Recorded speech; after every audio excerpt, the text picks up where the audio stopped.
Nung naparinggan natin si Doc Edwin, para tayong bumalik sa elementarya at high school. Pero sa ating pag-uusap, kailangan rin natin mapag-aralan ang kasaysayan dahil ang problema ng ating bansa ngayon, paulit-ulit. Yung sinabi niya nung panahon ni Andres Bonifacio at ni Emilio Aguinaldo, ang kalaban ba ng mga Pilipino ay mga dayuhan lang? Ang masakit, ang pinakakalaban natin, kapwa Pilipino at ang ating sarili. Tignan ninyo ang nangyari kay Tatay Digong. At sa mga dati nating kasama na nagsisigaw noong 2014 hanggang 2016 ng Duterte. Nasaan sila ngayon? Yung iba nasa kabila. At yung iba siya pang nag-iipit kay Tatay Digong.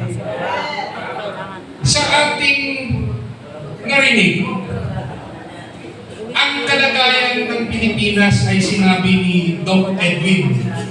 Yung ating nararamdaman, sinabi niya rin.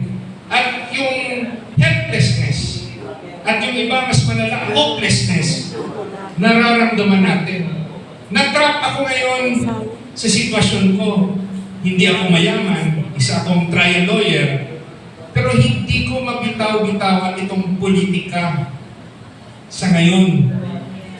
Dahil sa inyong suporta, yung isang attorney-in-law na hindi mayaman, nakakuha rin ng isang respectableng boto. At sabi ng iba, na yung mga Duterte 10 nanalo raw. Kaso, hindi naging malinis ang eleksyon. Malalaman lang natin yan kung magkaroon ng isang masusing investigasyon na gagawin ang Senado tungkol sa 2025 election. Ano ang sitwasyon ng Pilipinas ngayon? Yung sinasabi, tayo nasanay sa personality-based politics, tayo nasanay sa ayuda politics, tayo nasanay sa mga leader ng kanya-kanyang lugar kung saan may mga utang na loob ang karamihan sa mga masang Pilipino. At yung hindi masa, ginagawang negosyo ang politika. Kung yung ugali natin ay patuloy na ganyan, sa tingin nyo may pag-asa pa bang ma-reforma ang Pilipinas? Pagtatayo tayo. Kaya nga, nandito tayo ngayon kasi kahit masakit sa ating damdamin ang mga naranasan natin at yung nakikita sa larangan ng politika, nagbibigay pa rin tayo ng pag-asa na ang ating bayan ay dapat huwag nating pabayaan at ipaglaban natin. Laban sa kapwa Pilipino. Itong reforma, pag itinayo natin ito, anong direksyon nito? Sasabihin lang ba natin sa ating mga seminar, sa ating mga pag-uusap, ang problema ng bansa? Sasabihin natin korupsyon, sasabihin natin kahirapan, sasabihin natin ang pagsamantala ng mga leader natin. Pero yung tanong ko, anong gagawin natin? Anong gagawin natin? Alam natin ang problema, pero anong gagawin natin? Kaya ba natin labanan ang sistema kung saan may vote buying? O tumakbo sana Gobernador Densing na. Pero may resources pa si former Yusek Densing na ipaglalaban ang isang malinis na eleksyon sa lugar niya. Anong gagawin natin? There's helplessness. Kasi yung mga naririnig natin, masyadong magastos ang eleksyon. Kaso, wala namang magrereklamo. Takot naman yung may nakakaalam. Kasi pag nilabanan mo ang sistema, gugulo ang buhay mo. So, paano natin lalabanan yan? Hanggang ba sa pag-uusap lang natin?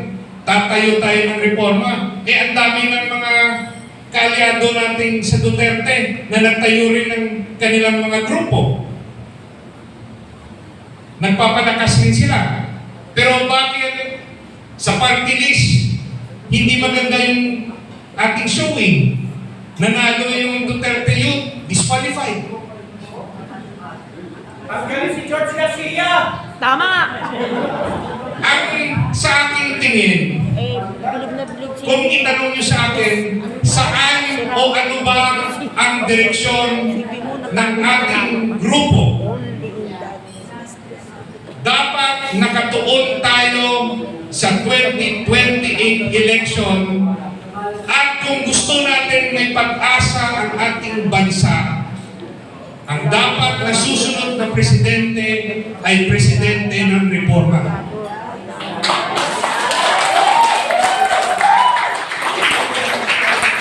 Maghanap tayo ng isang leader na ating susuportahan na dapat iluklog bilang presidente.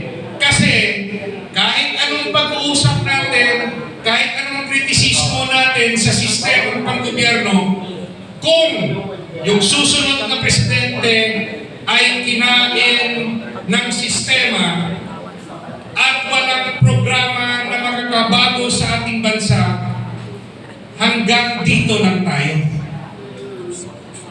Masyadong critical ang laban sa 2028. Sa ngayon, marami tayong naririnig sa ating mga kasamahan na nagsasabi ito ang problema sa Administrasyong Marcos, kailangan nating baguhin.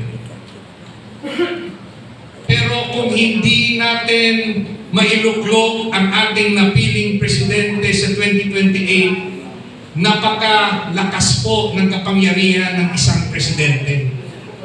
Siya po nag-a-appoint ng mga cabinet secretaries. Siya po yung leader sa DOJ. Siya po yung magkokontrol sa DOJ secretary. Siya po yung magkokontrol sa ekonomiya. Ano ba ang mangyayari sa atin pag isang trapo at hindi leader na may malasakit sa ating bayan ang mananalo?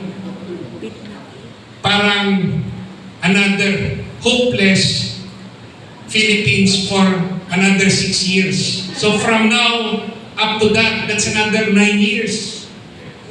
Kaya ba natin na mag-antay?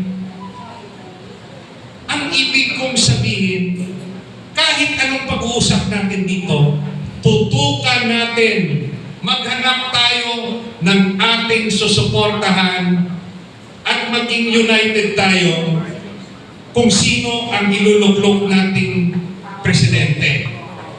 Now, pag napili ba natin, assured ba tayo na mababagong Pilipinas? Hindi pa rin.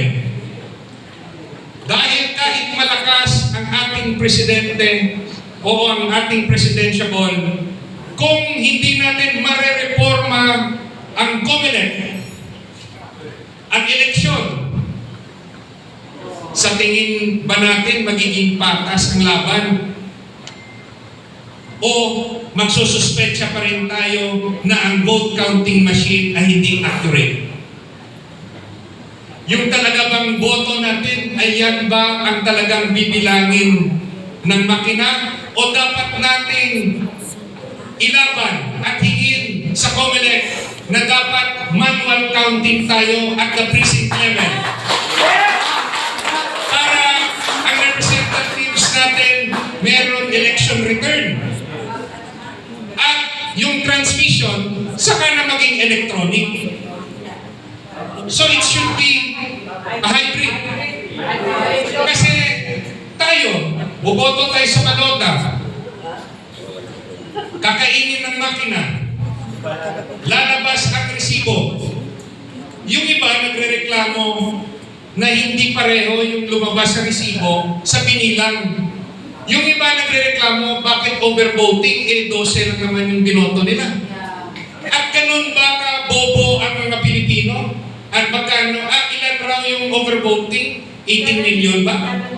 17? More or less? Ganun ba karami? More or less 8. 17 billion ba ng Pilipino ay boboto ng more than 12? Kung tama yung sinabing figure, 17 million, okay, gawin mo ng 6 million. A 6 million vote could swing the result ng senatorial.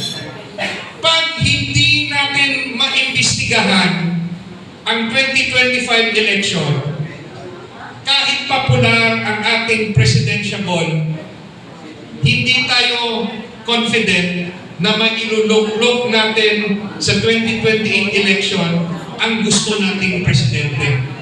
So, attorney, ano dapat natin gawin? Pag nabuo na natin itong organisasyong ito, dapat meron tayong letter request. Hingi tayo sa ating mga senador na magkaroon ng Senate investigation sa 2025 election. Bakit Senado? Meron ng pending case sa COMELEC. Meron ng pending case sa Supreme Court. Pero mabagal ang proseso doon. Dahil sa due process na tinatawag, nagsasagutan pa sa papel at pwedeng ilaban sa Korte Suprema. Pero kung Senate investigation, di ba nakita natin yung quadcode, ang bilis? Pag sinabi na yung isang dokumento, dapat ibigay, otherwise makukulong. O di gawin rin ng Senado para mabilis ang investigasyon sa eleksyon. Yan po ang nakita natin na pinakamabilis na paraan at pinakamura.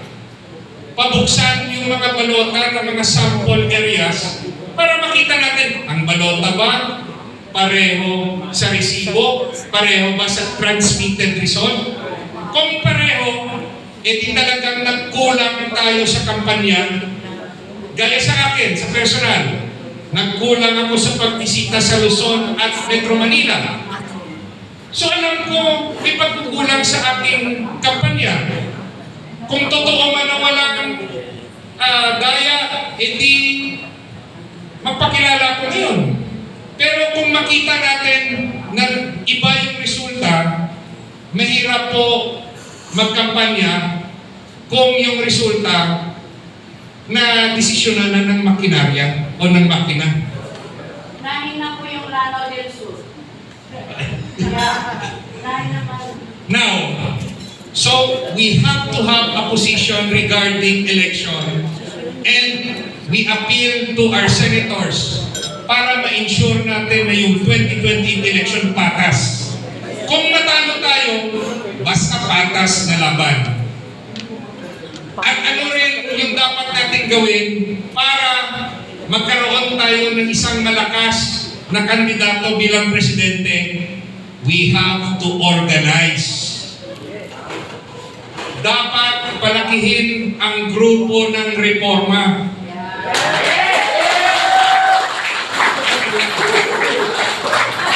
At kung malaki na yung ating grupo, ipaintindi natin sa kanila na kung gusto natin ng tunay na reforma, maglagay kayo ng mga kandidato na sa tingin ninyo ay makakatulong sa bansa at merong konkretong programa para sa ating bayan.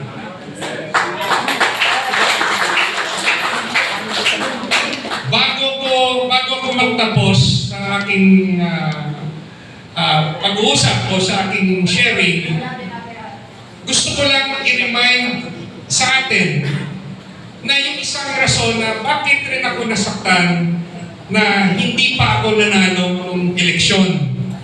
Dahil ako po'y naniniwala na yung aking programang pinag-aralan at isinusulong sa ating bansa ay yan talaga ang makakapagbago sa Pilipinas, lalo na sa ekonomiya. Sinasabi ko nung kampanya na dala ni Atty. Hino ang pinakamagaling na National Economic Program sa ating bansa. Ano po yun? The Philippines needs to industrialize. We need to become a manufacturing country. Ang prioridad natin pagpaparami ng trabaho. Hindi lang nag-i-import ng mga bagay-bagay. Dapat nagmamanufacture tayo para marami tayong factories. Pangalawa, we have to do, dapat natin gawin, state-managed farming.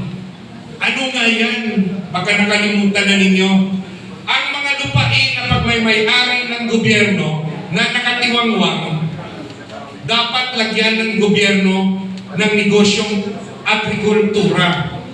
Pagtatanim, warehouse, factories, distribution center, transport center, lahat ng negosyo na nakatuon sa agrikultura, gobyerno na magkapital at maggawa ng mga trabaho. Imagine nyo ang daming trabaho magagawa. Yung pangalawang parte niyan, lahat ng lupa na pagmamayari ng pribadong sektor na pwedeng lagyan ng negosyong agrikultura, mag-offer ang gobyerno na i-manage ito. Rentahan. Magre-rent yung government sa private lands. Hindi na yung pwersahan kukunin. Dahil po sa aking personal na pag-aaral, failure po ang agrarian reform. Ako lang po yung sa tingin kong lakas loob na nagsasabi na naging failure ang agrarian reform. Bakit? Kung naging successful yung agrarian reform, bakit pinakamahirap na sektor ang ating farmers hanggang ngayon? Kasi pag binigay sa kanila yung lupa, hindi naman libre, dapat bayaran nila within 10 years. Yung iba nagbabayad, yung iba hindi. Pag nakuha nila yung lupa, yung iba successful rin. Pero karamihan, binibenta nila sa mayayaman, sa subdivision developer. So yung nagbenta ng lupa, kumita sila ng 300,000 example, pero hindi na nabago buhay nila. Balik sila sa mahirap dahil walang negosyo. So, under state-managed farming, yung gagawin, hindi persahan kukunin yung lupa. Mag-offer yung gobyerno. Gusto mo bang parenta sa amin yung lupa mo? Kami magmamanage. Priority ka pa na makatrabaho sa gobyerno sa sarili mong lupa. Together with government lands na ipapatakbuhin ng gobyerno sa agribusiness, imagine ninyo, trabaho yung makikreate natin. Industrialization, state-managed farming, yung konsepto niyan pwede rin sa state-managed fishing. Bakit hindi sumali yung gobyerno sa fishing business para bigyan ng trabaho na may mataas na sahod yung mga fishermen? It does not mean na titigil yung pribadong sektor. Continue sila sa kanilang negosyo. But sa pagkukulang ng pribadong sektor, gobyerno dapat ang magbibigay ng trabaho. Narinig nyo ba yan, ganyang mga programa sa ating mga nakaupong politiko? Ngayon wala. Pilipinas, Ano mo kay Bruce kung meron si Bibi? may ganyan bang programa ang ating gobyerno? Sa muna, bago bayad. Ang nakasanayan ng ating mga leader dito sa ating bansa ay yung tinatawag nating ayuda politics. Ililibre lahat kasi hindi naman nila pera eh. Tama. Pero ni Pero Bruce hindi yan. nila binibigay yung solusyon. Ang solusyon po sa kahirapan, trabaho. Ito. Kaya namin sa aking loob, ito lahat, dahil ang sagot sa problema ng bansa, nakita ko na, alam ko na, sinabi ko nung kampanya. Pero nakulangan tayo ng kampanya o nakulangan ng resources. Wala nga akong billboard dito sa Metro Manila eh. At talaga hindi pa, kulang ang oras sa pagpapakilala. Kasi hindi naman ako sikat na tao nung October of 2024 nung nag-file ako.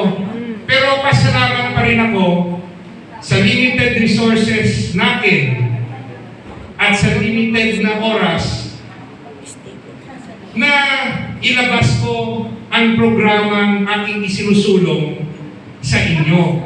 Yung iba nakakaalala, yung iba rin nakakalimot, pero sana sa mga leader na nandyan ngayon, sa Malacanang, mga senador natin, mga congressman, kung talagang gusto natin ma-reforma yung sistema, hindi lang sa issue ng corruption, but sa issue ng ekonomiya, yung aking pong isinishare at isinusulong, yan po sa tingin ko ay tamang solusyon para maiahon natin ang maraming Pilipino sa kahirapan. At isang good news sa aking sarili, nung nasa Malaysia ako kasama si VP Sara, in private, nung kasama kami sa stage, sabi niya sa akin, nung pagkatapos kong magsalita, sabi niya, tumayo siya at nag-fist bump sa akin. Sabi niya, kaya nga kita binoto, Attorney Inglo, gusto ko yung state-managed farming.